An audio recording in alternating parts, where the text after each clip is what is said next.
कभी कभी ज़िंदगी इतनी मसरूफ़ हो जाती है कि इंसान खुद को ही भूल जाता है। एक औरत की ज़िंदगी भी कुछ ऐसी ही होती है। सुबह आँख खुलते ही जिम्मेदारियों का एक नया दिन शुरू हो जाता है। कभी किचन, कभी घर की सफाई, कभी बच्चों की फिक्र और कभी मेहमानों की तैयारी। लेकिन इन सब के दरमियान एक औरत की अपनी थकन, इसके अपने जज्बात और इसकी अपनी ख्वाहिशें कहीं पीछे रह जाती हैं। आज के व्लॉग में मैं आपको अपनी ज़िंदगी का एक आम सा दिन दिखाऊंगी। एक ऐसा दिन जिसमें खुशी भी है, थकन भी है और जिम्मेदारी भी है और मोहब्बत भी है। अगर आप भी रोजमर्रा की जिंदगी में यही सब महसूस करती हैं तो ये वीडियो शायद आपको अपने दिल के करीब महसूस हो। अस्सलाम वालेकुम, उम्मीद है कि आप सब खैरियत से होंगे। आज मैं अपनी रोजमर्रा जिंदगी का एक ऐसा सादा सा दिन आप लोगों के साथ शेयर कर रही हूँ। आज का सारा दिन मेरे लिए मसरूफियत का था क्योंकि घर में मेहमान आने वाले थे और आज का तकरीबन सारा दिन मेरा किचन में ही गुजरा। बस मैं थोड़ी देर के लिए बाहर गई थी ग्रोसरी लेने के लिए। बर्तनों का ढेर पहले ही ऑलरेडी इकट्ठा हुआ था क्योंकि हम सब ने नाश्ता पहले कर लिया था और बेटी मेरी उठी थी लेट, इसलिए फिर यहाँ पर मैं उसका नाश्ता बना रही थी। एक माँ को घर के साथ साथ अपने बच्चों का भी ख्याल रखना पड़ता है। मेरी बेटी को ना दाल बहुत ज़्यादा पसंद है, तो फिर अक्सर उसकी यही फरमाइश होती है कि मम्मा दाल बनाएं दाल बनाएं।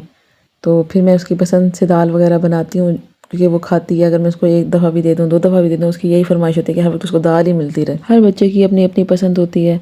अब बेटे मेरे को पसंद नहीं है, वो खाता ही नहीं है, और बेटी मेरी कहती है मैंने दाल खानी है। चलें, अगर आपके बच्चों को भी दाल पसंद है तो आप ज़रूर बताइएगा। बस यहाँ पर तकरीबन उसका नाश्ता बिल्कुल रेडी होने वाला था। सुबह का वक्त मेरे लिए हमेशा अहम होता है क्योंकि पूरे दिन की बुनियाद यही वक्त रखता है। मैं कोशिश करती हूँ कि सुबह जल्दी उठूँ ताकि सुकून से अपने सारे काम जो है कर सकूँ। अक्सर ऐसे होता है कि हम सुबह उठते हैं और बिल्कुल खामोशी होती है, चिड़ियों के चहचहाने की आवाज़ें आ रही होती हैं और उनकी आवाज़ें सुन के ना बहुत सुकून मिलता है। वैसे भी कहते हैं अक्सर परिंदे या चिड़ियाँ सुबह सुबह चहचहाएं तो वो अल्लाह ताला की हम्द कर रही होती हैं। नाश्ता बनाते वक्त अचानक मुझे ख्याल आया कि एक औरत की ज़िंदगी का इतना बड़ा हिस्सा किचन से जुड़ा हुआ होता है, लेकिन ये सिर्फ जिम्मेदारी नहीं होती बल्कि पूरे घर को जोड़ने का एक खूबसूरत जरिया भी होता है। किचन में खड़े होते हुए बस यही ख्याल होता है कि जल्दी जल्दी बस हम अपने काम कंप्लीट करें और घर के बाकी कामों को भी देखें। यहाँ पर मुझे इतनी जल्दी थी बहुत ज़्यादा क्योंकि सिस्टर का फ़ोन अचानक आ गया कि हमारी फैमिली जो है वो आएगी। तो फिर यहाँ पर मैंने जल्दी जल्दी जो है ना नाश्ता बनाया। नाश्ता बनाने के बाद फिर मैंने सफाइयाँ वगैरह की। अच्छा, यहाँ पर रोटी डालते हुए ना अचानक कुछ ऐसा हुआ कि बस फिर जो है ना मैं जिससे मेरी ना टेंशन में और ज़्यादा इजाफा हो गया।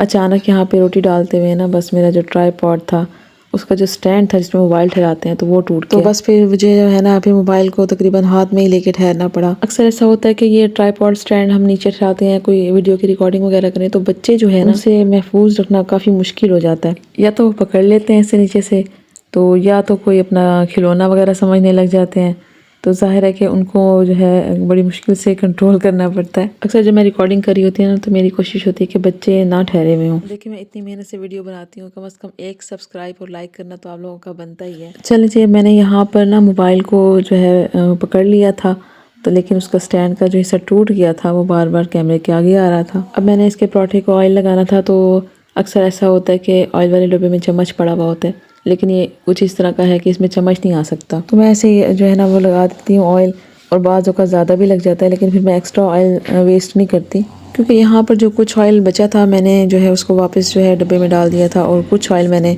दाल को तड़का लगाने के लिए रख दिया था। तो अगर रोटी तवे पे पड़ी हुई हो तो थोड़ा सा आप उसको ना स्टिल यानी कि एक ही जगह पर रख के ना ऑयल वगैरह आप निकाल सकती हैं। इससे तवे का तकरीबन सारा ऑयल जो जमा हुआ होता है वो निकल आता है। अब यहाँ पर तकरीबन रोटी हो गई थी बिल्कुल रेडी। अच्छा, पराठे से याद आया कि कुछ लोग जो है ना चकोर पराठे भी बना लेते हैं, कुछ लोग ट्रायंगल वाले भी बना लेते हैं। अक्सर मेरी देवरानी जो है वो इस तरह के बनाती हैं, ट्रायंगल वाले और चकोर स्क्वायर वाले पराठे। तो मैं बड़ा तजुस्सुस से उन्हें देखती थी कि आप कैसे ये बना लेती हैं, लेकिन फिर मैंने भी उनसे प्रॉपर सीखा स्क्वायर वाले और ट्रायंगल वाले, तो मैं वो भी बना लेती हूँ। टाइम कम था तो इस वजह से फिर मैंने जल्दी जल्दी बस रोटी को ऑयल लगा के इसको दे दिया। बाकी ऑयल मैंने दाल के लिए फ्राई पैन में डाल दिया। अच्छा, अक्सर लोगों की आदत होती है कि जैसे ही तवा उतारते हैं वो अक्सर चूल्हे के नीचे रख देते हैं। तो इस तरह से करने से ना अंदर चूल्हे की जो अंदर वाली तारें होती हैं, जो पाइप्स वगैरह होते हैं, वो काफ़ी हीट अप हो जाते हैं तवे की हीट से, तो फिर वो काफ़ी ख़राबी का बायस बनते हैं, तो चूल्हे इसलिए ख़राब हो जाते हैं अक्सर। हम औरतों की लाइफ ऐसे ही होती है, बस वो कहते हैं ना कि इससे मुझको जाना है तो काम नहीं ख़त्म होने।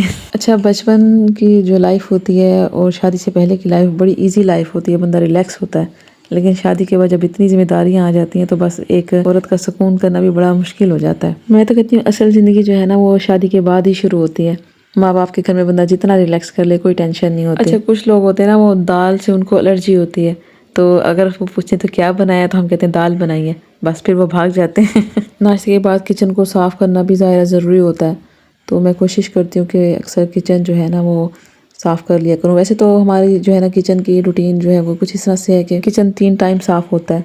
तो हम देवरानियों ने जो है ना बारियाँ लगाई हुई हैं, पहले एक कर लेती है, फिर दोपहर को दूसरी और रात को तीसरी। और बर्तन हम लोग अपने अपने खुद धोते हैं, जिसने जितने इस्तेमाल किए वो अपने खुद वॉश कर लेते हैं।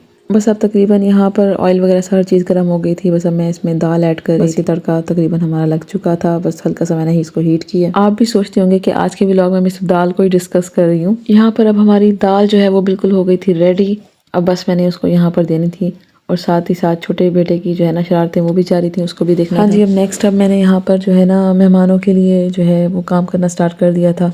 इतनी देर में दूध वाला भी आ गया था, दूध भी ले लिया था और तकरीबन मेरे राइस वगैरह चिकन पुलाव वो भी रेडी हो गया था और मैंने यहाँ पर दही बड़े बनाने थे। अच्छा, खीरे मैंने ऑलरेडी यहाँ पे काट के रख लिए थे, प्याज वगैरह भी और आलू वगैरह वो बॉइल करने के लिए उठा दिए थे। और उसके अलावा साथ साथ जो है ना मैं चावलों को भी देख रही थी, क्योंकि सबसे पहले तो ज़ाहिर है चिकन फ्राई करना था और जब तक चिकन अच्छी तरह फ्राई ना हो तो फिर हम चावल वगैरह कैसे बीच में डालें। अक्सर ऐसा होता है कि अगर चिकन की सही तरह भुनाई ना की जाए या किसी भी गोश्त की भुनाई ना की जाए तो उसमें कच्ची सी स्मेल रह जाती है, अजीब सी लगती है, वो खाने को दिल भी नहीं करता। तो यहाँ पर मैंने काफ़ी ज़्यादा चिकन की भुनाई की थी। जब मुझे ये तसल्ली हो गई थी कि चिकन गल गया और बिल्कुल स्मेल नहीं है तो फिर मैंने मज़ीद इसकी ना भुनाई करके पानी वगैरह डाला था। फिर उसके बाद जैसे चावल वगैरह वो डाले थे। अच्छा, यहाँ पर ना मैं आपको एक मज़े की बात बताती हूँ। एक दफ़ा ना मेरी सिस्टर आई तो उन्होंने कहा कि मैं जो है ना चावल बनाती हूँ। मैंने कहा चले ठीक है आप बनाएं। अच्छा, जिस बाउल में ना उन्होंने चावल भिगो के रखे हुए थे तो उसमें था सुराख बारीक सा, तो उनको पता नहीं चला, तो पानी वो नीचे से निकल रहा था ज़ाहिर है, तो वो चावल बिल्कुल खुश्क हो गए, ऐसा लग रहा था पानी है ही नहीं। तो उन्होंने मुझसे कहा कि चावल तो बड़े अच्छे हैं, इतना सारा पानी पी गए हैं। मैंने कहा अच्छा। फिर मैंने बताया, मैंने कहा इस बाउल में तो सुराख है तो पानी वो नीचे से निकल गया, इस वजह से आपको ऐसे लग रहा है। खैर उनको भी बड़ी हंसी आई कि मैंने क्या कहा है और ये मुझे क्या कह रही है।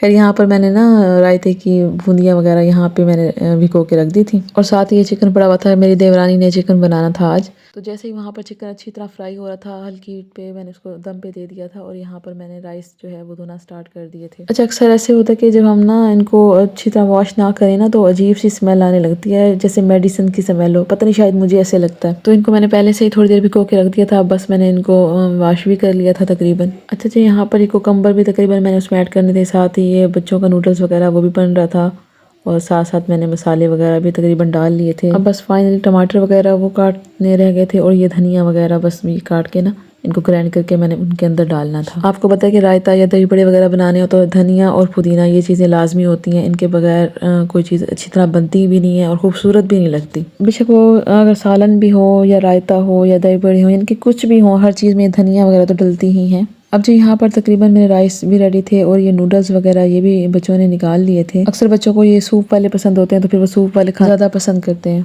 तकरीबन दही बड़े भी हमारे रेडी थे और तकरीबन इनकी हर चीज़ कंप्लीट हो चुकी थी। यहाँ पर आप देख सकते हैं हर चीज़ मैंने बीच में डाल दी थी, कुकम्बर भी और टमाटर वगैरह हर चीज़, बूंदियाँ वगैरह भी डाल दी थी और ये इतने मज़े के बने थे ना, लाइट लाइट से। अच्छा, मेरे बच्चे ना वो बहुत ज़्यादा स्पाइसी नहीं खा सकते, वो कहते हैं मम्मा लाइट ही आप बनाया करें। तो आप भी बताइएगा आपके बच्चों को भी लाइट खाना पसंद है या ज़्यादा स्पाइसी पसंद है। इतनी देर में तकरीबन हमारे मेहमान भी आ चुके थे और हमारे जो राइस थे वो भी बिल्कुल रेडी थे।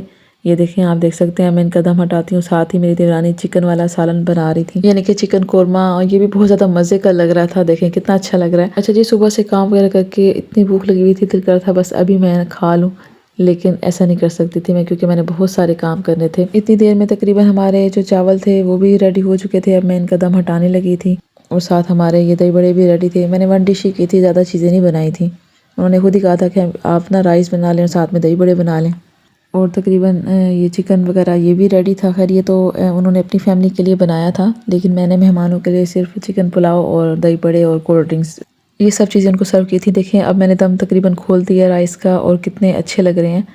तो अभी स्टीम इनकी उड़ रही थी बहुत ज़्यादा, शायद कैमरे में इतना क्लियर ना नज़र आए, लेकिन ये बहुत मज़े के और टेस्टी बने थे। बस उनको सर्व करते हुए मैं रिकॉर्डिंग नहीं कर सकी। तो यहाँ पर सब कुछ सर्व करने के बाद एंड में सिर्फ मैंने चाय बनाई।